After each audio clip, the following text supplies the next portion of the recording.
18 مہینے کے کورس کے لیے 7 ٹیچر میں دوں گا آپ کو، اور 7 ٹیچر کی تنخواہ بھی آپ کو نہیں دینی ہے، آپ کو صرف 100 حافظوں کو کھانا کھلانا ہے، رکھنا ہے، پڑھنے کی جگہ دینا ہے۔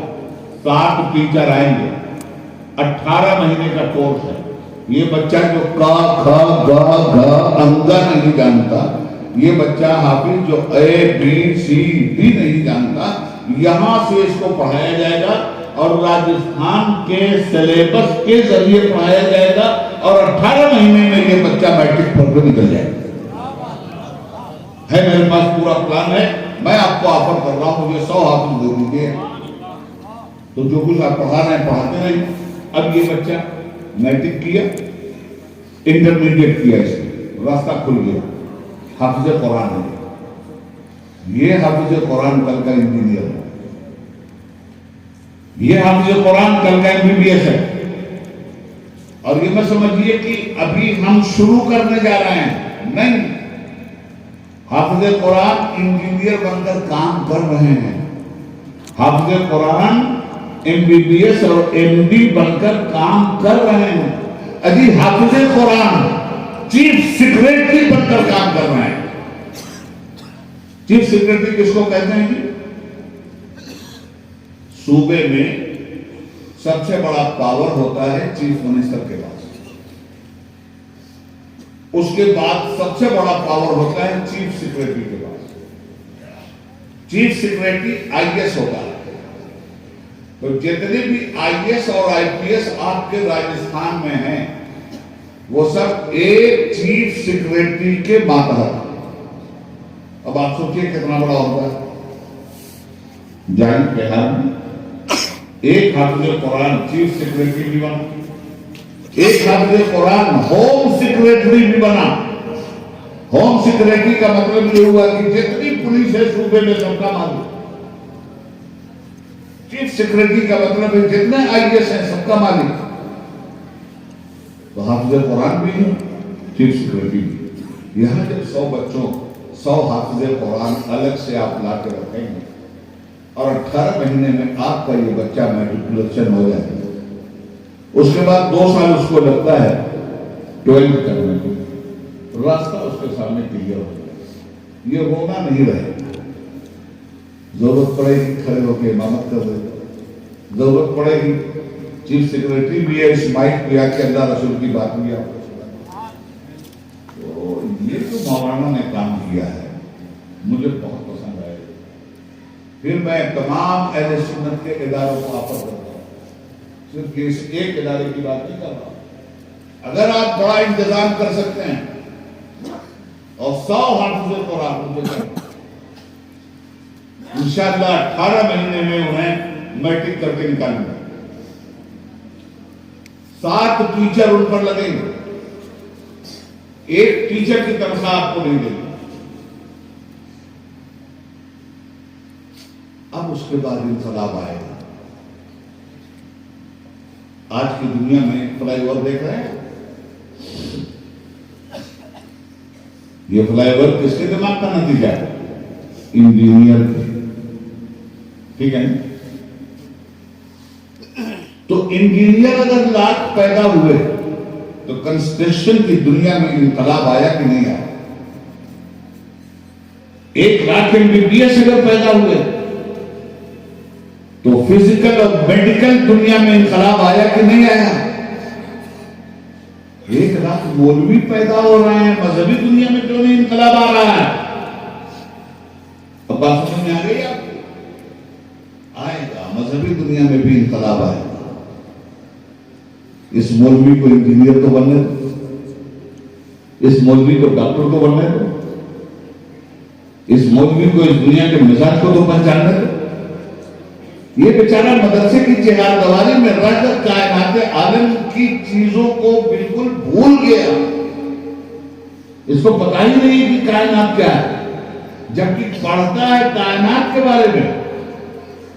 پورا قرآن یہ ہدایت کی کتاب ہے، میرے جیسا قرآن کریم کا چھوٹا سا طالب علم یہ دعویٰ کیے بغیر نہیں رہ سکتا کہ کم سے کم 1000 آیتیں قرآن میں ایسی ہیں جو سیدھے سائنس سے بحث کرتی ہیں، کم سے کم 1000 ہے۔ آج کے دور کا سب سے ترقی یافتہ علم کون سا؟ سائنس۔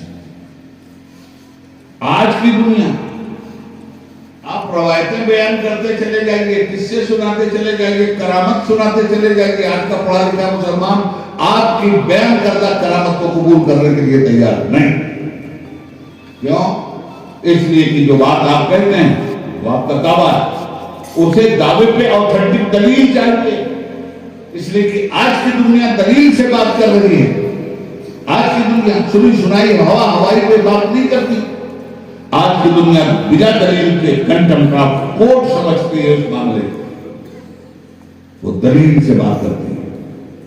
تو آج کے دور کا جو کہ میرے بندے میری شریعت کے مطابق اپنے بال بچوں کو حلال روزی دینے کے لیے اور حلال لقمہ اپنے بچے کے منہ میں ڈالتے ہیں، تو میں ان کے ان گناہوں کو بھی معاف کر دوں گا جو نماز معاف نہیں کروا سکتی، روزہ معاف نہیں کروا سکتا، حج معاف نہیں کروا سکتا، زکوٰۃ معاف نہیں کروا سکتا۔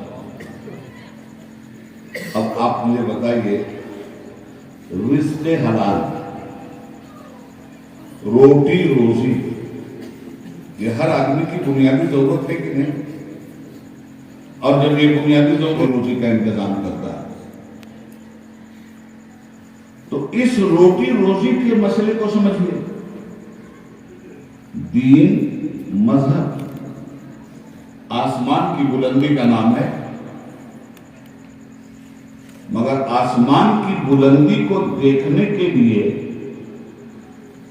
زمین کا وجود ضروری ہے جس پر قدم کو رکھا جا سکے۔ آپ کے قدم کے نیچے سے زمین کھینچ لی جائے اور آپ سے کہا جائے آسمان دیکھیے، دیکھ پائیے گا؟ آسمان کی بلندی کو دیکھنے کے لیے مضبوط زمین کا ہونا ضروری ہے اور اس پر مضبوط پیر کا ہونا طاقت کے ساتھ ضروری ہے تاکہ بلندی کو دیکھا جا سکے۔ یہ روٹی، کپڑا اور مکان، یہ انسان کی ضروریات کی زمین ہے۔ اگر یہ زمین پیر کے نیچے سے کھینچ لی گئی تو مذہب کی بلندی آدمی کبھی نہیں دیکھ پائے گا۔ اسی لیے فرمایا گیا کہ غربت انسان سے اس کا ایمان بھی چھین لے۔ معلوم یہ ہوا کہ اس دنیا کی کفالت شرعی حدود میں رہ کر کرنے کے لیے دنیا کمانا بہت ضروری ہے۔ اب دنیا کمانے کے لیے دنیا کا علم بھی چاہیے، اس لیے کہ ہمارا واسطہ پہلے آخرت سے نہیں پڑتا، ہمارا واسطہ پہلے دنیا سے پڑتا ہے، اور آخرت کا سارا معاملہ اس دنیا سے لگا بدھا ہوا ہے۔ اسی دنیا کے ہمارے افعال ہماری آخرت میں ہلاکت کا یا سامان بنتے ہیں یا ایسے دوام کا سامان بن جاتے ہیں۔ اسی دنیا میں جو کچھ ہم کرتے ہیں اس کا نام ہے عمل، اور یہی عمل آخرت کا سامان بنتا ہے۔ غلط عمل ہے تو جہنم کا سامان بنتا ہے، اچھے عمل ہے تو جنت کا سامان بنتا ہے، مگر وہ سامان کی فیکٹری آسمانوں کے اوپر نہیں رکھی گئی، یہ زمین پر رکھی گئی۔ تو اب اس زمین پر آپ کو کرنا کیا ہے؟ آپ کو علم اس طرح حاصل کرنا ہے کہ اس علم کے ذریعے آپ دین کی حفاظت کر سکیں۔ علم اس لیے نہیں حاصل کرنا ہے کہ علم حاصل کر کے آپ دین بیچیں۔ سمجھیے بات کو، بڑی اونچی باتیں ہو رہی ہیں۔ حضرت امام احمد ابن حنبل رحمت اللہ تعالی علیہ، ہمارے سنت کے 4 امام اور 4 مکتبے فقہ۔ ایک امام کا نام امام اعظم ابو حنیفہ ہے، جن کے بتائے ہوئے طریقے پر قرآن و حدیث کی روشنی میں ہم لوگ اپنی زندگی گزارتے ہیں، چاہے وہ دنیاوی مسائل ہوں کہ دینی مسائل۔ امام اعظم ابو حنیفہ کے ماننے والوں کو کیا کہتے ہیں؟ حنفی مسلمان۔ یہ دیکھیے دارالعلوم حنفیہ لکھا ہے نا، تو یہ امام اعظم کے نام سے حنفیہ ہے۔ ابو حنیفہ کے ماننے والوں کو حنفی کہتے ہیں۔ جو دنیا میں اس وقت جتنے مسلمان ہیں ان میں 70% مسلمان حنفی ہیں۔ اور آگے لکھا ہے غریب نواز، دارالعلوم حنفیہ غریب نواز۔ غریب نواز ٹائٹل ہے عطائے رسول سلطان الہند سیدنا خواجہ معین الدین حسن چشتی رحمت اللہ تعالی علیہ۔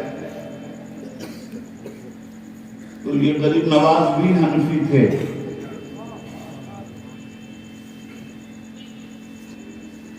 یہ بھی مسلک ابو حنیفہ کے ماننے والے تھے۔ اسی طرح کچھ مسلمان شافعی ہیں۔ شافعی ان مسلمانوں کو کہتے ہیں جو امام شافعی کے مقلد ہیں۔ اسی طرح دنیا میں کچھ مسلمان مالکی ہیں۔ مالکی ان مسلمانوں کو کہتے ہیں جو امام مالک کے مسلک کے تتبع میں ہیں۔ اور اسی طرح کچھ مسلمان حنبلی ہیں جو امام احمد ابن حنبل رحمۃ اللہ تعالی علیہ کے مقلدین ہیں۔ اب بڑے مزے کی بات ہے، ہمارے سماج میں، سنی سماج میں، خوش عقیدہ مسلمانوں کے سماج میں، خاص طور پہ ہندوستان، پاکستان اور بنگلہ دیش میں، ان 3 جگہوں پر ہم ہر ولی کو اس کے قدم کی خاک کو اپنی پلکوں پہ رکھتے ہیں، مگر خصوصی طور پر ان تینوں ملکوں میں جو اولیاء اللہ سب سے زیادہ مسلمانوں کے دل میں، جگر میں، دماغ میں، آنکھ میں، منہ میں، کان میں، فکر میں، نظر میں، محبت میں، عقیدت میں جو اولیاء سب سے زیادہ بستے ہیں وہ 2 ہیں۔ ایک کا نام شہنشاہ ولایت پیر پیرا میر میرا محبوب سبحانی قطب ربانی شہباز لامکانی سیدنا عبد القادر جیلانی غوث الاعظم، اور دوسرے کا نام سلطان الہند خواجہ غریب نواز۔ یہ دونوں ہمارے دل اور جگر میں بسنے والی ذاتیں ہیں۔ اب خواجہ صاحب حنفی مسلمان تھے، مگر غوث پاک وہ یہاں ہاتھ باندھ کے نماز نہیں پڑھتے، یہاں بھی ہاتھ باندھ کے نہیں پڑھتے۔ خواجہ صاحب یہاں ہاتھ باندھ کے پڑھتے ہیں، مخدوم ماہم یہاں ہاتھ باندھ کے پڑھتے ہیں، مگر غوث پاک نہ یہاں باندھتے تھے نہ یہاں باندھتے تھے، اس لیے کہ وہ مسلک امام احمد ابن حنبل کے مقلد تھے، وہ حنبلی مسلمان تھے، اور امام احمد ابن حنبل نے نماز کے جس طریقے کو احادیث سے مستنبط کر کے پایا تھا اس طریقے سے حضرت غوث الاعظم نماز پڑھتے تھے۔ تو امام احمد ابن حنبل سے وقت کے بادشاہ نے کہا کہ حضور میں اپنی سلطنت میں مدرسہ بنوانا چاہتا ہوں، سنیے غور سے۔ انہوں نے فرمایا ضرور مدرسے بناؤ، جگہ جگہ بناؤ، اس کی ضرورت ہے، مگر ایک شرط کے ساتھ مدرسہ بنانا۔ کہا وہ کیا؟ کہا اس مدرسے میں روٹی روزی حاصل کرنے والی تعلیم کو لازم کر دینا، ہنر اس مدرسے میں پیدا کرنا۔ دنیا جس کمپٹیشن کے ساتھ دنیا پہ قبضہ کر رہی ہے، کائنات پہ قبضہ کرنے والے حافظ عالم قاری پیدا کرنا، تب مدرسہ بنانا، انہیں روٹی روزی کا سبق الگ سے سکھلانا۔ کہا حضور ایسا کیوں کہہ رہا ہے؟ بات سنو، جب اس عالم حافظ اور قاری کے پاس ہنر ہوگا نا تو وہ اپنے ہنر سے دنیا کمائے گا اور بال بچوں کی کفالت کرے گا، اور اگر اس کے پاس ہنر نہیں ہے تو وہ دین بیچے گا، پھر وہ عالم کیا بیچے گا؟ دین. حافظ کیا بیچے گا؟ دین. قاری کیا بیچے گا؟ دین. اور آج دیکھ لیے یہ ہو رہا ہے کہ نہیں ہو رہا؟ ہم کیا کر رہے ہیں اور ہم اپنی ضرورتیں کیسے پوری کر رہے ہیں؟ امام صاحب کی تنخواہ کتنی؟ زیادہ سے زیادہ 10,000. کوئی بہت سخی کے لال پیدا ہو گئے تو 15-20 ہزار دیتے ہوں گے، مجھے نہیں معلوم. آپ کے گھر کا خرچہ ڈیلی کم سے کم 1,000 ہے، اور اس بیچارے کو جو مسجد میں اور مدرسے میں آپ نے ڈال دیا اس کو کہتے ہیں کہ 10,000 ہم دیں گے، بقیہ حضرت جبریل سے منگوا لیا کرنا. یہ 10,000 روپے میں اس کا کام چلنے والا ہے؟ جب آپ کا نہیں چلتا تو اس کا کیسے چلے؟ تو غلام کا کام تو چلنا چاہیے مگر امام کا کام نہیں چلنا چاہیے. یہ دھارنا کہاں سے بن گئی ہے؟ تو اب امام صاحب کیا کریں گے؟ اب یہ پڑھانے والے مولوی صاحب کیا کریں؟ اب اپنے بال بچوں کا پیٹ پالنے کے لیے یہ وہی سے ایک نیا راستہ نکالتے ہیں. وہ راستہ کیا ہے؟ دعا تعویذ، جنات بھگانے کا، بھوت بھگانے کا، چڑیل بھگانے کا. اب اس راستے سے پیسہ آ رہا، پھر دھیرے دھیرے پیسہ اتنا آنے لگتا ہے کہ مولانا مسجد بھی چھوڑ دیتے ہیں اور امام صاحب امامت بھی چھوڑ دیتے ہیں. کہ وہاں رکھا کیا ہے بھائی؟ رکھا تو یہاں. میں یہ کاروبار اور تجربے کی بات آپ کو بتا رہا ہوں. بہت دنیا دیکھی ہے میں نے، اور 53 سال ہو گیا اس لاؤڈ اسپیکر اور آپ سننے والا استاد ہندوستان میں نہیں پوری دنیا. اب مجھے بتاؤ اس کے بعد پھر آپ کا شکوا، ارے یار ہمارا امام بڑا گڑبڑ ہے، وہ دیکھو عورتوں کو بھی بلاتا ہے اور ان کی جھاڑ پھونک بھی کرتا ہے، اور وہ دیکھو جا کے جنات اتارتا ہے، بھوت اتارتا ہے، پلیتا لاتا ہے اور معلوم نہیں کیا کیا کرتا ہے. نتیجہ کیا ہوا؟ امام کی جو عزت تھی وہ بھی گئی، اور امام صاحب کے اندر جو خشیت ربانی تھی وہ بھی رخصت ہو گئی. سماج بنے گا، ماحول سدھرے گا، ملت اوپر اٹھے گی. اسی لیے امام احمد بن حنبل نے فرمایا ضرور مدرسہ ہونا چاہیے مگر ود کنڈیشن. اس میں کوئی ہنر. اب ان بچوں کو کیا کیا آپ نے؟ یہ بچے الحمدللہ حافظ قرآن ہو گئے، 10ویں کلاس تک بھی چلے گئے، 12ویں کلاس تک کا بھی انتظام کیا.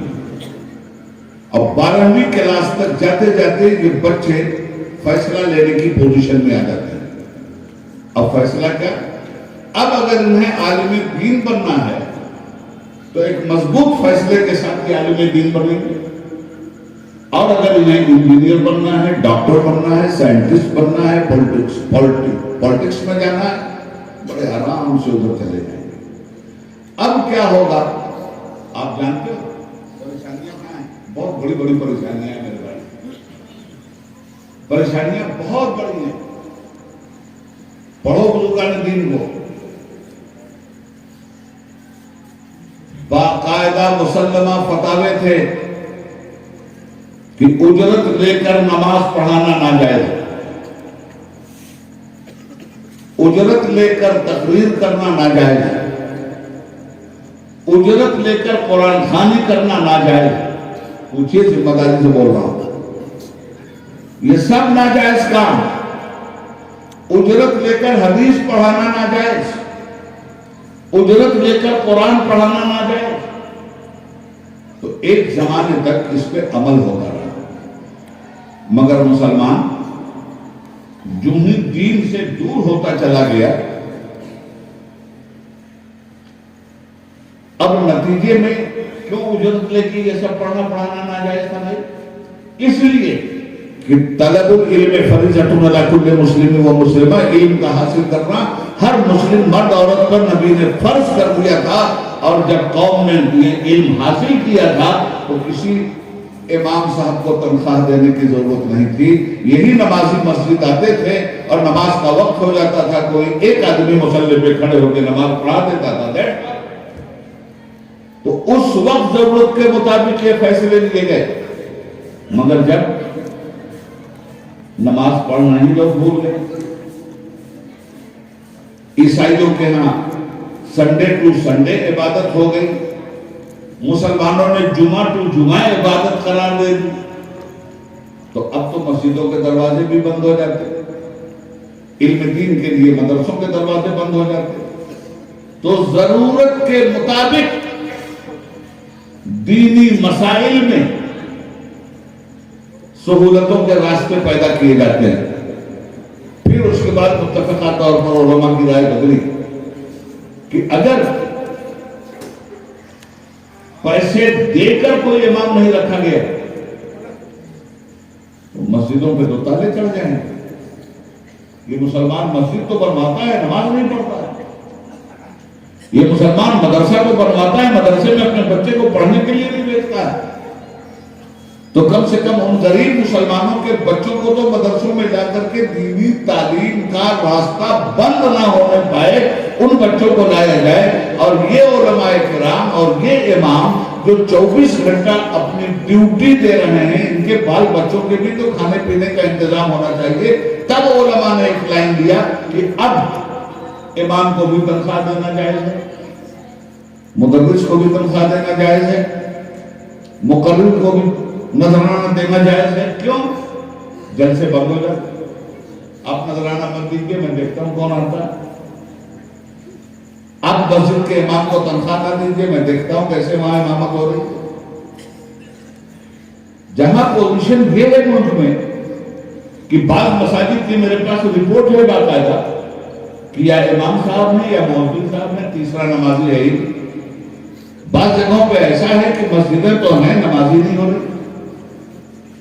جب میں کہتا ہوں کہ یا اللہ میرا حال دے، حکم ہوتا ہے کہ اپنا نامہ اعمال دے۔ تو یہ جب حالات پیدا ہوئے تو علماء کی تنخواہیں ان کے جواز کا حکم آیا، اماموں کی تنخواہیں ان کے جواز کا حکم آیا۔ اور آج ایمانداری سے مجھے بتا دو کہ اگر یہ علماء چلے گئے آپ کے یہاں سے، تو اس عمارت کو لے کے کرو گے کیا؟ مسجدیں بنا رہے ہو آپ، صاحب ہم نے 5 کروڑ لگا کے مسجد بنایا، کوئی صاحب کہتے ہیں 15 کروڑ روپیہ مسجد میں لگا، اب 15 سال سے بن رہی ہے، ابھی تک بنی گئی۔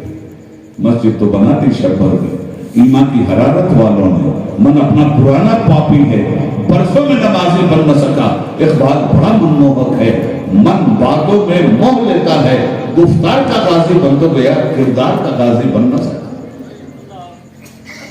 غور کرو مسلمانوں، سوچو، تو علم کو بانٹ دیا تو سے دین میں بانٹا کرے۔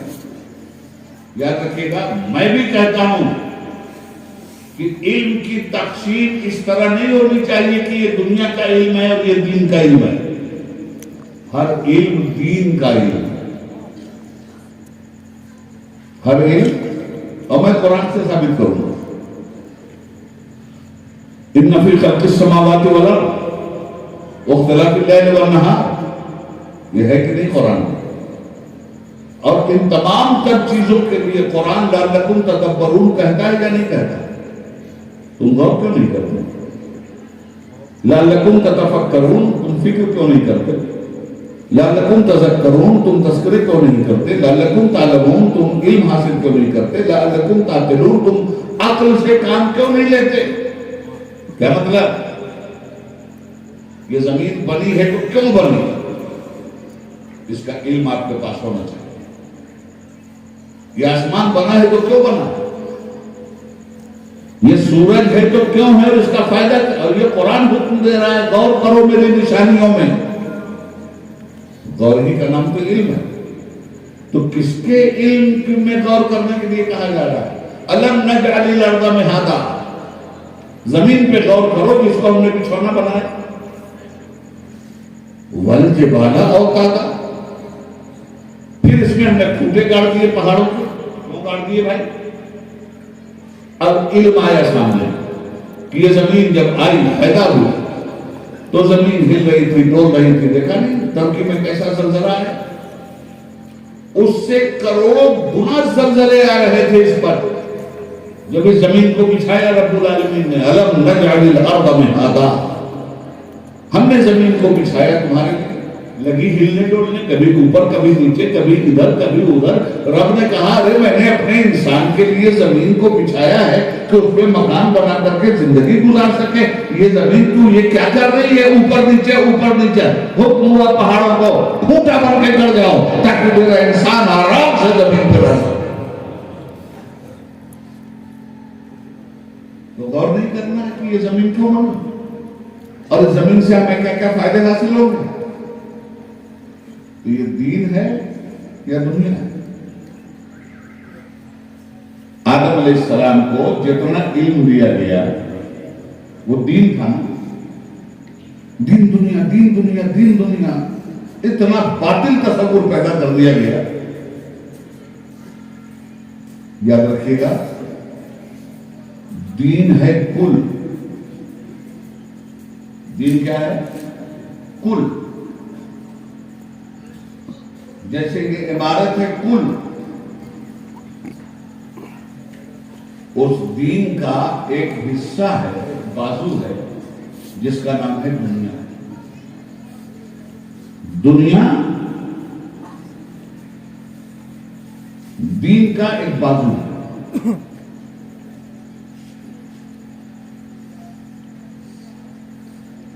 پورا دین نہیں, اور آخرت بھی پورا دین نہیں, صرف دین کا ایک حصہ ہے. اور مذہب بھی پورا دین نہیں ہے, صرف دین کا ایک حصہ ہے. اور سیاست بھی دین نہیں ہے, صرف دین کا ایک حصہ ہے. دین ہے کل. کہیں بھی اسلام کو مذہب نہیں کہا گیا ہے. بتائے کوئی مجھے کہ اسلام کو قرآن میں مذہب کہاں کہا گیا؟ اسلام کو قرآن میں دین کہا گیا. ان الدین عند اللہ الاسلام. اللہ کے نزدیک دین کیا ہے؟ اسلام. تو یہ کل کا نام دین ہے. اسی میں دنیا بھی ہے, اسی میں مذہب بھی ہے, اسی میں سیاست بھی ہے. اب اور آسانی سے سمجھا دوں آپ کو. یہ جو روم بنے ہیں الگ الگ, اس روم کو آپ کیا کہیں گے؟ یہ پورا اسکول ہے. اور آسانی سے سمجھا دوں, ٹاوروں کا زمانہ ہے نا, 20 منزلہ ٹاور بن رہا ہے. ایک ایک ٹاور پہ 4 فلیٹ ہے, تو 100 فلیٹ کا ایک ٹاور ہے. اب میں آپ کے فلیٹ میں آؤں اور آپ کہیں صاحب یہ میرا ٹاور ہے, میں ٹوک دوں گا. نہیں صاحب, آپ کا ٹاور نہیں ہے, آپ کا یہ فلیٹ ہے.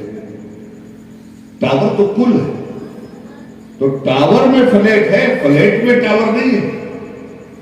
دین کل ہے, دین میں دنیا ہے. بات سمجھ میں آ گئی.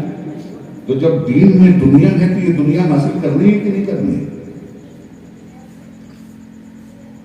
بانٹ دیا صاحب. مدرسے میں عصری تعلیم نہیں, اور جہاں عصری تعلیم ہو رہی ہے وہاں دینیات میں. اب نتیجہ کیا ہوا؟ آپ ترقی کیسے کریں گے؟ آپ کی قوم میں دونوں جگہ پڑھنے والے لوگ آ گئے. آپ کے کچھ بچے انجینئر ہیں کہ نہیں؟